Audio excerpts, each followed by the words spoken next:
बसंत पंचमी का दिन ज्ञान, वाणी, विद्या की देवी माता सरस्वती को समर्पित होता है। लेकिन इसी दिन कामदेव एवं उनकी पत्नी रति प्राणियों में सौंदर्य, प्रेम की भावना उत्पन्न करते हैं। इसलिए इस बसंत पंचमी यानी वैलेंटाइन डे के दिन आप विद्या और प्रेम दोनों में सफलता हासिल कर सकते हैं। बसंत पंचमी का दिन ज्ञान, वाणी तथा विद्या की देवी माता सरस्वती को समर्पित होता है। ये दिन माघ महीने के शुक्ल पक्ष की पंचमी तिथि को मनाया जाता है, क्योंकि इसी दिन माता सरस्वती प्रकट हुई थी। ये त्योहार 14 फरवरी 2024 शुक्रवार के दिन मनाया जाएगा। बसंत पंचमी को सरस्वती पंचमी या ऋषि पंचमी के नाम से भी संबोधित किया जाता है। सरस्वती गायत्री के साथ साथ इस दिन भगवान श्री हरि विष्णु व कामदेव की भी पूजा की जाती है, जिससे कि गृहस्थ सुख, ज्ञान, धन एवं मधुर संबंधों को विकसित करने में सहायता मिलती है। इस वसंत ऋतु के दौरान प्रकृति सौंदर्य अपने चरम पर होता है। कामदेव एवं उनकी पत्नी रति प्राणियों में सौंदर्य, प्रेम की भावना उत्पन्न करते हैं, जिससे सृष्टि चक्र को संचालित करने में सहायता प्राप्त होती है। ज्योतिष में माना जाता है कि बुध कमजोर होने से वैवाहिक जीवन में समस्याएं आ सकती हैं। ऐसे में आपको बुध ग्रह मजबूत करने से आपसी झगड़ों से राहत मिल सकती है। हरा रंग बुध का रंग माना जाता है। इस रंग से मानसिक शांति मिलती है और नकारात्मक विचारों से भी दूर रहने में मदद मिलती है। कपूर को हमेशा से ऐसी सामग्री के रूप में देखा जाता है जो आपके घर में सकारात्मक ऊर्जा लाने में मदद करती है। ज्योतिष में किसी भी नकारात्मक ऊर्जा को दूर करने के लिए नियमित रूप से घर में कपूर जलाने की सलाह दी जाती है। अगर आपके जीवन साथी के साथ बिना वजह लड़ाई झगड़े होते हैं और उसका कारण जान पाना कठिन है, तो आपको अपने बेडरूम में कपूर जलाने की सलाह दी जाती है। आप नियमित रूप से घर के बेडरूम में कपूर जलाएं। कोशिश करें कि संध्या काल की आरती भी आप कपूर से करें। कपूर के सकारात्मक प्रभाव से आपने मन मस्तिष्क में अच्छे विचारों का आगमन होता है और आपसी झगड़ों से छुटकारा मिल सकता है।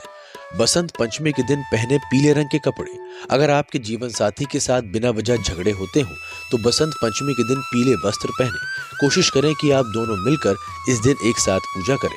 ऐसा करने से आपके मन में सकारात्मक ऊर्जा का संचार होता है और माता सरस्वती की कृपा दृष्टि बनी रहती है। इससे आपको बेवजह झगड़ों से मुक्ति मिल सकती है और आपसी प्रेम बढ़ता है। सरस्वती माता का हमारे जीवन में क्या महत्व है? जब श्री हरि विष्णु की आज्ञा से ब्रह्मा जी ने सृष्टि की रचना की और मानव जाति को उत्पन्न किया, तब ब्रह्मा जी ने देखा कि मानव, पशु पक्षी सभी को बनाया गया, परंतु इतने ही कुछ रचना करने के बाद भी इनमें जीवन का रस उत्पन्न नहीं हो पाया। सब कुछ बिल्कुल शांत है, सन्नाटा है।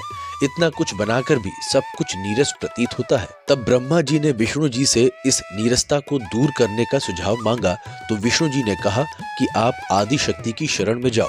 ब्रह्मा जी ने आदि शक्ति को अपनी व्यथा सुनाई, तो आदि शक्ति ने एक देवी को प्रकट किया। एक हाथ में वीणा, दूसरे में वर मुद्रा और बाकी हाथों में मालाएं एवं ग्रंथ थे, जिसका नामकरण माता सरस्वती के रूप में किया गया।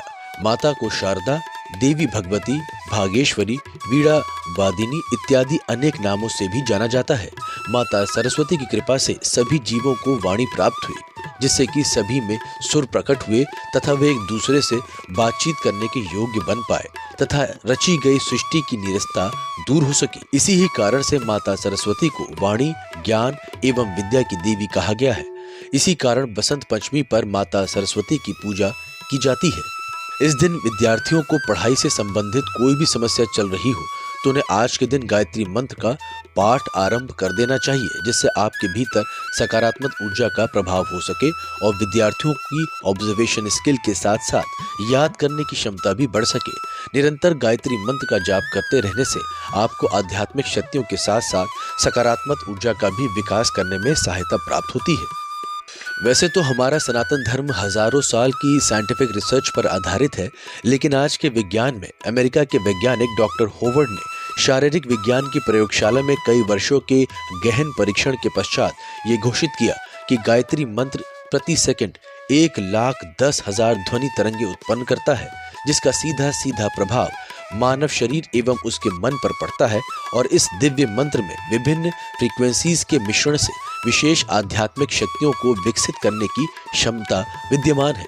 आज के दिन पीली वस्तुओं का दान व पीली मीठी वस्तुओं को खाने से भी हमारे शरीर एवं मन में विशेष सकारात्मक प्रभाव पड़ता है। महर्षि भृगु जी द्वारा रचित ग्रंथ श्री भृगु संहिता को जो कि सुल्तानपुर लोधी में स्थित है, उसमें भी वर्णन किया गया है कि गायत्री और सरस्वती में किंचित मात्र भी फर्क नहीं है। ये दोनों एक ही ऊर्जा के रूप है। इस दिन माता के ऐसे रूप की पूजा करनी चाहिए जिसमें माता विराजमान अर्थात बैठी हुई अवस्था में हो, ताकि जो भी ज्ञान आपको प्राप्त हो वो आपके पास आकर स्थिर हो सके और आप उसका पूर्ण लाभ उठा सके। सभी को इस दिन माता सरस्वती की कृपा अवश्य प्राप्त करनी चाहिए। अगर ये वीडियो आपको पसंद आया हो तो इसे शेयर जरूर करें और बेल आइकन यानी कि घंटी का बटन दबाना बिल्कुल भी ना भूलें, जिससे कि हमारे आने वाले वीडियोस का नोटिफिकेशन आपको मिल सके। जय श्री राम।